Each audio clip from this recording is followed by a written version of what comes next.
your hands are tied behind your back a little bit. Shame on your marketing department. But it gives you an opportunity, right, to point out, hey, I have a need. Yep. And I've got a solution. And you can literally point them to what we're about to show you and say, hey, there is somebody who's you could talk to that would help you figure this out. Some of my consulting work right now is partnering with companies who don't have their message right, don't have their tools right, and aren't putting their sales reps in a good position to teach.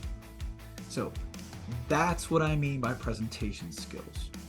Okay, but there's more. So I'm going to go ahead and share my screen. I'm going to teach, right? Share my screen and show your audience a couple things. Let's talk about this really quickly and dive into some of the problems. I'm a huge fan of Adamson and Dixon. I think they did a tremendous job with the Challenger sale, right? They were in a down market and they asked the question, why are people succeeding? So if you haven't read it, I recommend it. Yeah. Okay. But what's interesting is a lot of people didn't read or didn't understand chapter 5.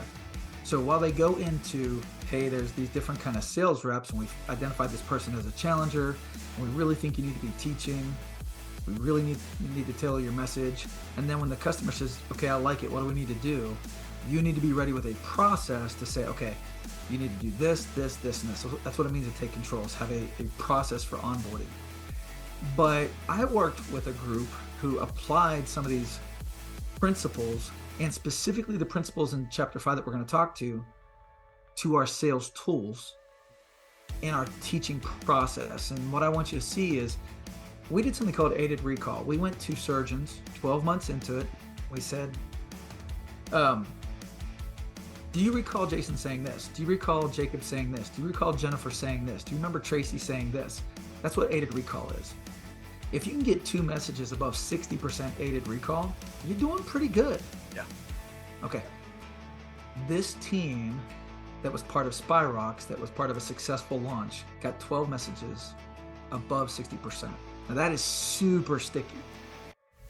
And the fun thing about this is, because these messages were so sticky, the way this team was delivering it, the way they were teaching, these messages got into the mouth of the customer, so that when our surgeons were talking to other surgeons, they were using our messages. Yep. Super powerful. That's what you want to be doing. Okay. So Adamson and Dixon in chapter 5 said when they observed challenger reps, here's what they were doing. Here's how they think. Here's how they talk. These people, and I run into them all the time, they come by it naturally, instinctively. Adamson and Dixon observed this and then pointed it out to the rest of us. Here's what those people were doing. Here's how they talk. Here's how they think. They talk and they think in a sequence. It's really interesting. Mm-hmm. And once you see it on this paper, you'll be able to spot it in some of your teammates, or if you have it already. The first thing they do is they don't ask 20 questions. They come in and in the first couple minutes, they say, hey, I know your business. I know you're up against this. I know this is going on. I know this is some of the challenges. It's called a warmer. The second thing they do is called a reframe. Here's something really provocative. Use the statement of fact. It's this new information you're bringing to the conversation that gets a specific reaction. It says your customers actually do this. They go, huh, Jacob, say that again? Where did you get that? They lean in and they have that kind of a reaction, like, hey, tell me more. Where's that coming from?